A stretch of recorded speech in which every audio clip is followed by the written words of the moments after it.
Welcome to the very first Build Report, sponsored by Havio, the health and safety experts. The Build Report is our weekly news show, looking at the main stories each week across the construction industry. Some weeks I'll have a guest in to discuss these headlines, but either way, I'm going to be giving you my honest opinion. So, the headlines for the last week in construction. Rachel Reeves, the new Chancellor, has made a big announcement around housing and planning.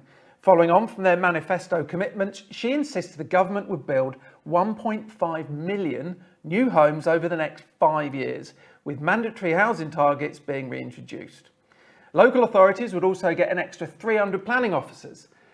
She announced as well the government would reform the national planning policy framework. So, what are my thoughts on this big announcement? Firstly, there's 317 local authorities, so most authorities will get one extra planning officer, but 17 are going to miss out. So 300 seems very much a round number to me. Why not just look at how many are needed, or just give each local authority one each and make it 317? Now, it's a large number of houses as a target to be built in the next 5 years. If you bear in mind, most of these are going to be built by large house builders. So they're going to be working Monday to Friday only. This works out at just over 1,190 new houses per day. That's just under 150 new houses to be built every hour, and that's without anyone taking any annual leave. With a strong and heavily populated workforce, this could be possible. However, we have a huge shortage of skilled labour, and unless this is addressed, that target will not be hit, in my opinion. SME house builders also need support because at the moment there is so much red tape and crap in the way, it's preventing us from building these new homes. The planning system is flawed and needs a total overhaul. Again, considering the smaller house builders, not just the big boys and national developers. They said they're looking into this, so time will tell.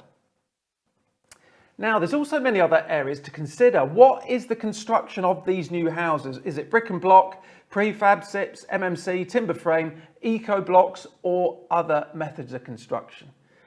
Quality control. With such a huge number of houses to be built, will the quality be there? Working conditions. More houses equals more pressure equals more stress. Will the workers be looked after, or will we see the suicide figures continue to rise? What types of homes are actually going to be built? Council properties, affordable housing, or exclusive high-end properties? CCS Cards is another point that needs clarifying, as we could lose even more workers at the end of this year. And finally, we've record number of construction companies going bust. What can be done to halt this? In other news, the electrical sector. Napit has made some new appointments. Mike Andrews takes on the new role of Divisional Managing Director within Fenner Group.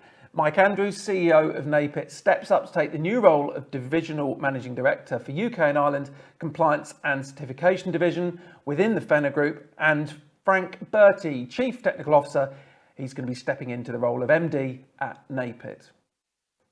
Applications for Screwfix Top Tradesperson 2024 are now open.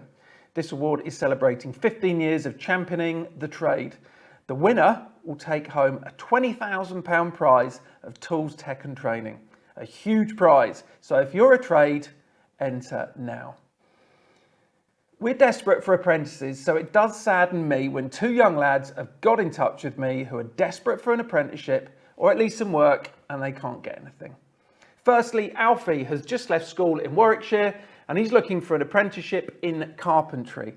Secondly, Neil is 23, he's got a full driving licence, CCS card, hard worker, and is based in Swindon. He's desperate to find an apprenticeship to be an electrician. If anyone knows of anything or is looking to give someone a start in these areas, please get in touch with us through our socials. And finally, at the end of each build report, I'm going to finish with a positive. A trade or small company I believe you should follow on social media, either for their outstanding craftsmanship or they just might make you laugh. This little piece is going to be called One to Follow. The first one to follow is a carpenter called Olly who builds luxury tree houses, cabins, pretty much anything you can create with timber. Not only is he highly skilled, but he's also a brilliant style of explaining his everyday so you can follow his journey. Follow him on Instagram at WithBareHandsUK.